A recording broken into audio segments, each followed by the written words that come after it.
Well, the Cheyenne Uplink Center is the heart of Dish Network, and this room, as people see, is the heart of Dish Network. Yeah, that's what it's been called. We're monitoring over 1,000 signals in this room for quality assurance to our customer, which is one of the things it's most critical to us, that we're providing the best quality we can to our customers.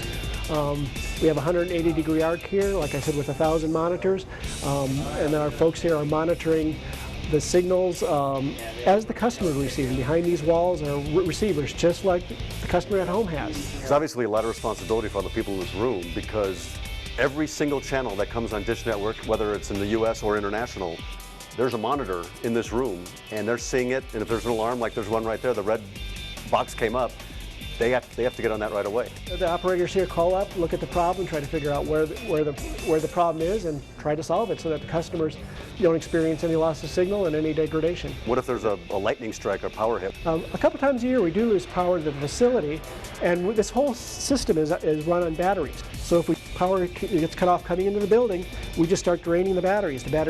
We have 20 minutes of power, but long before that we have 2 giant generator rooms and tens of thousands of gallons of diesel fuel, and the diesel generators kick in and just continue charging the battery so that the person at home, there's no glitch, there's no switch, it's just seamless. You wouldn't even know that there was a power hit. There would be people at home would have no idea. This room here is Spacecraft Operations Center, SOC, and I think this is the first video crew we've ever allowed in this area.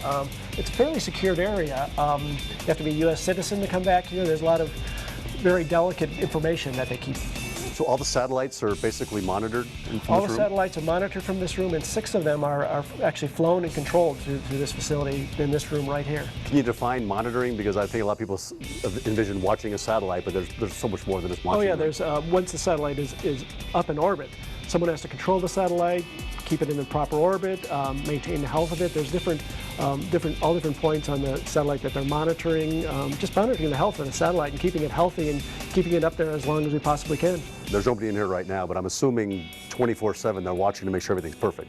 Correct. In this room there's someone 24/7. Our Gilbert facility there's 24/7, and then we are also monitoring other folks' satellites, and they're monitoring ours, and everybody's keeping a good eye on these spacecraft. And so it's pretty fair to say that people working in this room and in this entire area are some of the most important people in our company. Oh yes, that's why this room is so secure. They're responsible, and they're flying and maintaining multi-million-dollar satellites for the company, and it's a pretty critical operation.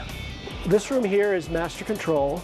This is where the various signals are dealt with. Pay-per-view events, special events, the Charlie Chat, internal broadcast, business TV. This group here manages those signals. You mentioned there's a lot of backup plans. If you look at all the equipment downstairs, there's basically 2 of everything. Where there's backup generators in case there's a power hit, there's a backup to everything in this building. Correct. Like these movies, the pay-per-view movies here are ingested twice, and you look at these rooms and you don't see a lot of equipment in these. I mean, it looks like there's a lot of equipment, but the equipment that's represented down below, racks and racks of equipment just to make the area up here possible to broadcast. And there's a lot of cable downstairs. There's a lot of cable downstairs. One of our integration persons figured that we have enough cable to go around the Earth 6 times. If we were to stretch every single cable that we've ever used, that we have in this building, we could go around the Earth 6 times. Nobody's had to make that cable run, though. No, not yet. We saw the equipment in the building. None of that signal gets to the satellites or to our customers without antennas. We have, in this antenna field, we have antennas that bring in the signals from other satellites. We also have the antennas that broadcast to the EchoStar fleet of satellites. And you can see, like everything else, there's redundancy.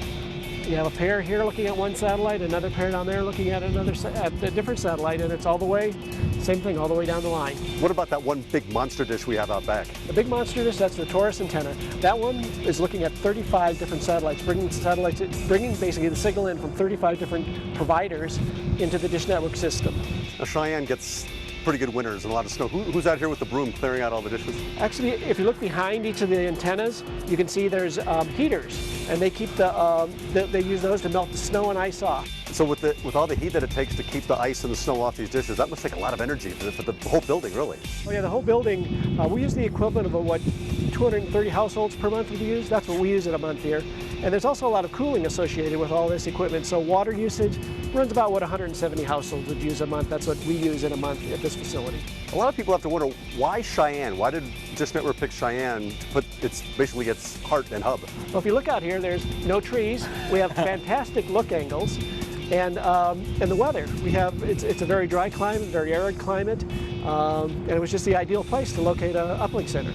The basic plan is these dishes bring everything in, goes in through everything, everyone's checking it, make sure it's perfect, everything's then filtered through to the big dish, goes out, turn on your Dish Network service, boom, you're watching TV. Correct.